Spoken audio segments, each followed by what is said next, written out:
Bismillahirrahmanirrahim. Assalamualaikum warahmatullahi wabarakatuh. Kebawah Dulia Maha Mulia Paduka Seri Baginda Sultan Haji Hassanah Bolkiah Muizzaddin Waddaulah Ibni Almarhum Sultan Haji Omar Ali Saifuddin Sa'dul Khairi Waddin Sultan dan Yang di-Pertuan Negara Brunei Darussalam berkenan menerima mengadam Yang Amat Arif Tun Wan Ahmad Farid bin Wan Saleh, Ketua Hakim Negara Malaysia yang sedang berada di negara Brunei Darussalam bagi mesyuarat dua hala duit tahunan antara Mahkamah Besar Negara Brunei Darussalam dan Mahkamah Persekutuan Malaysia. Majlis mengadap berlangsung di Istana Nurul Iman. Menyertai Yang Amat Arif Tun Wan Ahmad Farid semasa majlis mengadam ialah yang berbahagia Tuan Puan Intan Baizura binti Abdul Wahab, isteri kepada Ketua Hakim Negara Malaysia. Yang Amat Arif Datuk Seri Abu Bakar bin Jais, Presiden Mahkamah Rayuan. Yang Amat Arif Datuk Seri Hashim bin Hamzah, Hakim Besar Malaysia. Yang Amat Arif Datuk Hajah Azizah binti Haji Nawawi, Hakim Besar Sabah dan Sarawak. Tuan Yang Terutama Datuk Muhammad Aini Atan, Pesuruh Jaya-Tinggi Malaysia ke Negara Brunei Darussalam, dan Azhanis Teh bin Azman Teh, Ketua Pendaftar Mahkamah Persekutuan.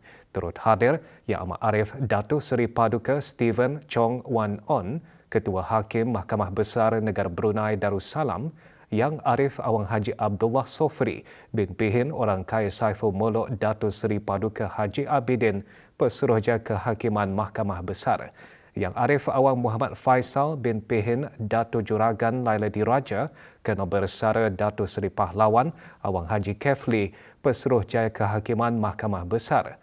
Awang Zulhusam bin Haji Abdul Samad, Setiausaha Tetap Sekuriti dan Undang-Undang di Jabatan Perdana Menteri, dan Daeng Hajah Hazarina binti Pihin Orang Kaya Setiajaya Datuk Paduka Haji Hurairah, Pemangku Ketua Pendaftar Mahkamah Besar.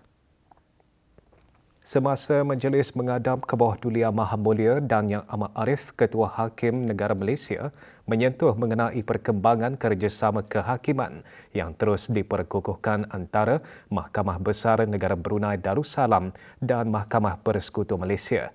Yang Amat Arif Ketua Hakim Negara Malaysia telah menyandang jawatan Ketua Hakim Negara Malaysia sejak 28 Julai 2025 dan lawatan ini merupakan lawatan pertama beliau ke negara Brunei Darussalam dalam kapasiti tersebut.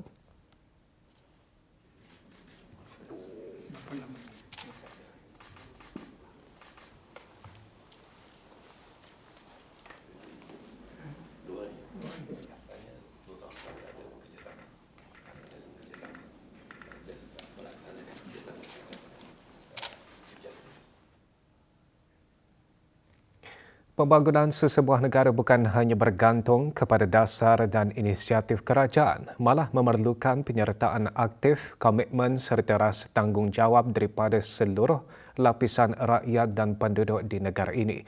Berucap semasa majlis penyampaian Sijil Taraf Kerakyatan kali ke-45, Menteri Penyelaras bagi Dasar Sosial dan Tenaga Manusia dan Menteri Hal Ehwal Dalam Negeri menekankan setiap rakyat perlu terus meningkatkan ilmu pengetahuan, kemahiran dan daya saing serta bersedia menyesuaikan diri dengan perkembangan teknologi dan keperluan ekonomi masa hadapan dalam mendukung aspirasi Wawasan Brunei 2035. Tegas Yang Berhormat Datuk Seri Setia Awang Haji Ahmadin bin Haji Abdul Rahman, nilai-nilai integriti, disiplin, amanah, semangat sukarelawan dan perpaduan hendaklah terus diperkukuhkan sebagai asas pembentukan masyarakat yang berdaya tahan dan progresif.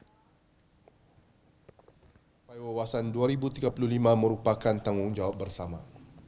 Apabila setiap rakyat melaksanakan peranan masing-masing dengan penuh dedikasi, semangat patriotisme dan rasa cinta kepada raja dan negara.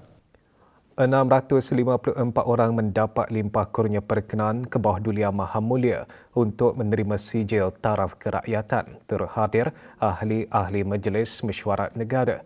Pengurniaan ini dihasrat akan menjadi pemangkin kepada pembinaan negara, memupuk rasa kekitaan dan mengeratkan perpaduan.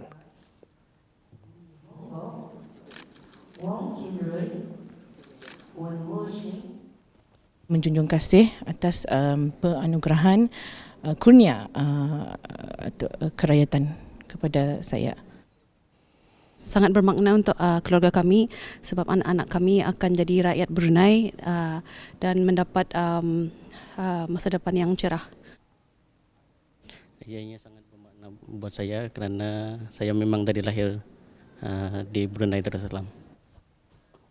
Saya menjunjung kasih kehadapan Majlis Kebawah-Duli Yang Maha Mulia Paduka Seri Baginda Sultan atas pengurniaan sijil taraf kerakyatan ini. Kementerian Pendidikan melalui Jabatan Pengurusan Pendidik, Jabatan Peperiksaan dan Bahagian Kaunseling mengadakan majlis meraikan pegawai-pegawai dan kaki tangan Kementerian Pendidikan yang bersara pada tahun 2025. Majlis berlangsung di sebuah hotel di Gadong. Penyampaian sijil dan cenderamata kenang-kenangan disempurnakan oleh Yang Berhormat Datin Seri Setia, Dr. Daeng Hajah Romaizah binti Haji Muhammad Saleh, Menteri Pendidikan. Majlis merupakan acara tahunan yang diadakan khusus bagi menghargai dan mengenang jasa bakti para pesara sepanjang perkhidmatan.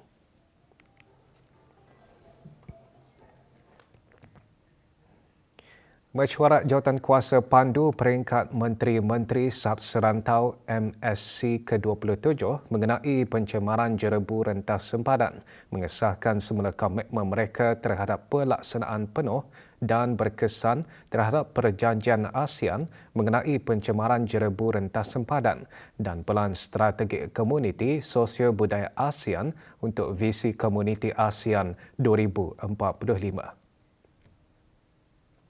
Diadakan di Bali, Indonesia, mesyuarat yang dihadiri oleh para menteri, pegawai kanan dan para wakil bagi hal ehwal tanah, kebakaran hutan dan jerebu dari negara Brunei Darussalam, Indonesia, Malaysia, Singapura dan Thailand serta Timbalan Setiausaha Agung ASEAN bagi komuniti sosio-budaya ASEAN itu telah dimandatkan untuk mempertingkatkan pelaksanaan perjanjian serantau dan memperkukuh keupayaan Pusat Penyelarasan ASEAN bagi kawalan pencemaran jerebu rentas sempadan. Delegasi Brunei Darussalam ke mesyuarat itu diketuai oleh Dr. Daeng Nur Imtihan binti Haji Abdul Razak, Timbalan Menteri Pembangunan. Semasa mesyuarat MSC mengalu-alukan pelan pelaksanaan rangka kerja pelaburan ASEAN untuk pengurusan tanah mampan bebas jerebu sebagai pelengkap dan sokongan kepada pelaksanaan pelan hala tuju bebas jerebu dan strategi pengurusan tanah gambut ASEAN kedua 2023-2030. Mesyuarat turut menggalakkan pengukuhan kerjasama dengan rakan dialog sedia ada serta meneroka kerjasama baharu bagi menangani punca utama dan faktor penyumbang kebakaran dan jerebu. Mesyuarat juga mengambil maklum mengenai maklumat cuaca dan asap jerebu Pusat Meteorologi Khas ASEAN ASMC serta tinjauan bagi rantau selatan ASEAN. Juga diadakan mesyuarat ke-27 kumpulan kerja teknikal mengenai pencemaran jerebu rentas sempadan. Kemajuan semasa dan hala tuju masa depan Memorandum Kerjasama Kehakiman MOJC dibincangkan semasa mesyuarat dua hala dui tahunan antara Ketua Hakim Mahkamah Besar Negara Brunei Darussalam dan Ketua Hakim Negara Malaysia. Mesyuarat antara dua badan kehakiman tersebut dipengerusikan oleh Yang Amat Arif Datuk Seri Paduka Stephen Chong Wan On, Ketua Hakim Mahkamah Besar Negara Brunei Darussalam. Mesyuarat diadakan susulan penandatanganan MOJC antara Mahkamah Besar Negara Brunei Darussalam dan Mahkamah Persekutuan Malaysia pada 6 Mac 2024. Antara yang menyertai mesyuarat Yang Amat Arif, Tun Wan Ahmad Farid bin Wan Saleh, Ketua Hakim Negara Malaysia. Semasa mesyuarat, kedua-dua ketua hakim menekankan mengenai kejayaan program lampiran kehakiman yang dianjurkan oleh Kehakiman Malaysia dan dijalankan oleh 2 pegawai kehakiman Brunei pada tahun 2025. Program tersebut mengukuhkan hubungan institusi dan negara Brunei Darussalam berharap untuk mengalu-alukan pegawai kehakiman daripada kehakiman Malaysia di bawah program lampiran timbal balik pada tahun 2027. Kedua-dua ketua hakim turut menegaskan komitmen untuk mengukuhkan kerjasama di bawah MOJC dan meneroka bidang kepentingan bersama yang baharu. Pada akhir mesyuarat, kedua-dua ketua hakim menyatakan keyakinan bahawa MOJC akan terus berfungsi sebagai rangka kerja penting bagi memajukan kerjasama, dialog dan pertukaran profesional antara kehakiman negara Brunei Darussalam dan Malaysia. Kerajaan Kebawah Duli Maha Mulia Paduka Seri Baginda Sultan dan Yang di-Pertuan Negara Brunei Darussalam sebelum ini menubuhkan sebuah jawatan kuasa khas dikenali sebagai Komiti Kebangsaan Menangani Kesan Konflik Timur Tengah. Selaras dengan titah perutusan Kebawah Duli Maha Mulia sempena rombakan dan pelantikan Menteri-Menteri Kabinet serta timbalan-timbalan Menteri yang baharu pada 4 Jun 2026. Terma rujukan Komiti Kebangsaan Menangani Kesan Konflik Timur Tengah dikemaskini dengan perubahan seperti berikut. Skop komiti diperluaskan agar tidak terhad kepada konflik di Timur Tengah sahaja dan berfungsi sebagai platform kebangsaan bagi menangani sebarang krisis atau kejutan luaran yang berpotensi menjejaskan daya tahan dan keselamatan negara. Susulan perluasan skop berkenaan, komiti dinamakan semula sebagai Komiti Kebangsaan Menangani Kesan Konflik Timur Tengah dan Perkembangan Semasa. Pelantikan ahli-ahli turut dikemaskini. Pengerusi bersama terdiri daripada Menteri Penyelaras bagi Keselamatan Negara, Menteri di Jabatan Perdana Menteri dan Menteri Pertahanan Kedua. Menteri Penyelaras bagi Dasar-Dasar Ekonomi dan Menteri Ekonomi Perdagangan dan Industri dan Menteri Penyelaras bagi Dasar-Dasar Sosial dan Tenaga Manusia dan Menteri Hal Ehwal Dalam Negeri. Keanggotaan yang lain terdiri daripada menteri-menteri kabinet yang berkaitan bagi memastikan pendekatan menyeluruh kerajaan. Setakat ini, Kerajaan Kebawah Duli Maha Mulia masih dapat menangani situasi dengan baik dan akan terus memantau perkembangan semasa dengan teliti dan mengambil langkah bersesuaian bagi memastikan kepentingan negara, kestabilan ekonomi dan kesejahteraan rakyat dan penduduk di negara Brunei Darussalam sentiasa terpelihara. Perkembangan berkaitan Komiti Kebangsaan akan dikongsikan dari semasa ke semasa di laman sesawang Jabatan Perdana Menteri. Pelajar berkeperluan khas berpeluang menyertai aktiviti berkaitan Al-Quran melalui pendekatan yang lebih inklusif dengan majlis peringkat akhir pertandingan membaca ayat suci Al-Quran bagi pelajar berkeperluan khas sekolah-sekolah menengah dan rendah kerajaan tahun 2026. Pertandingan anjuran Jabatan Pendidikan Khas Kementerian Pendidikan berlangsung di Sekolah Ugama Arab Menengah Perempuan Raja Isteri Pengiran Anak Hajah Salihah. Penyampaian hadiah disempurnakan oleh Yang Berhormat Daeng Haja Rosmawati binti Haji Abdul Momin, Ahli Majlis Mesyuarat Negara. Awang Ahmad Torik Al-Hafi bin Nafis dari Sekolah Rendah Jerudong muncul sebagai Johan kategori lelaki peringkat rendah, manakala Dayang Nur Naila Nauflin binti Muhammad Syarkawi dari Sekolah Rendah Mabuhai menjadi Johan kategori perempuan peringkat rendah.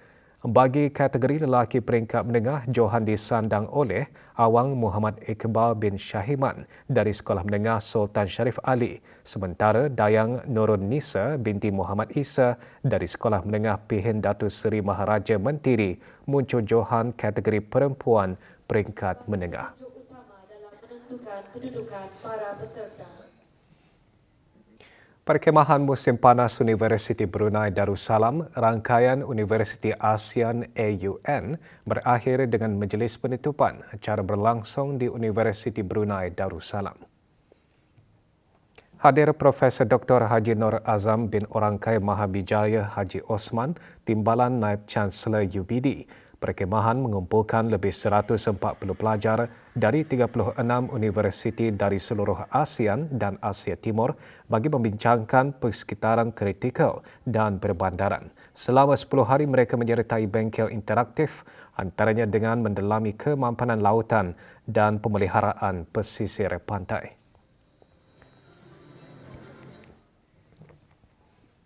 Kolaborasi antara Pusat Al-Islah dan Nur Alms Enterprise melalui Persatuan AFSA bermula sejak awal Jun tahun ini dan menempatkan 2 orang residen sebagai langkah awal dalam menerokai bidang pertanian di bawah seliaan Nur Alms Enterprise. Program tersebut menyasarkan residen yang berada di bawah skim pelepasan sementara.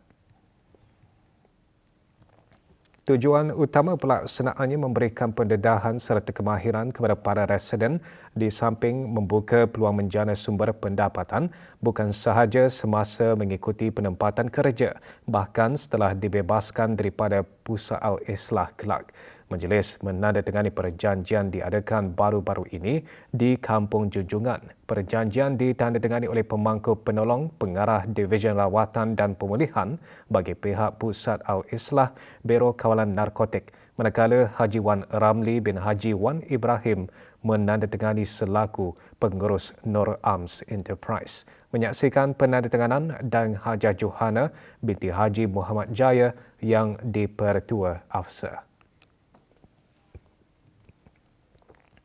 Orang ramai dialu-alukan berkunjung ke Pesta Buku Brunei 2026 sempena sambutan Bulan Bahasa yang akan direkan selama 11 hari bermula esok. Dengan tema Brunei Membaca Masyarakat Intelek, Pesta Buku bakal diadakan di Stadium Tertutup Kompleks Sukan Negara Hassanah Bolkiah Brakas. Pesta Buku Brunei 2026 akan dibuka dari pukul 8.30 pagi hingga 9.30 malam, kecuali pada 15 Julai dibuka dari 2 petang hingga 9.30 malam. Dan hari Jumaat pukul 8.30 pagi hingga 11.30 pagi dan 2.30 petang hingga 9.30 malam. Lebih 30 pempamer dari dalam dan luar negara bakal menawarkan pilihan bahan bacaan dari pelbagai genre dengan potongan harga istimewa. Pengunjung juga berpeluang menyertai pelbagai kegiatan mesra keluarga yang berunsurkan ilmu dan kreativiti.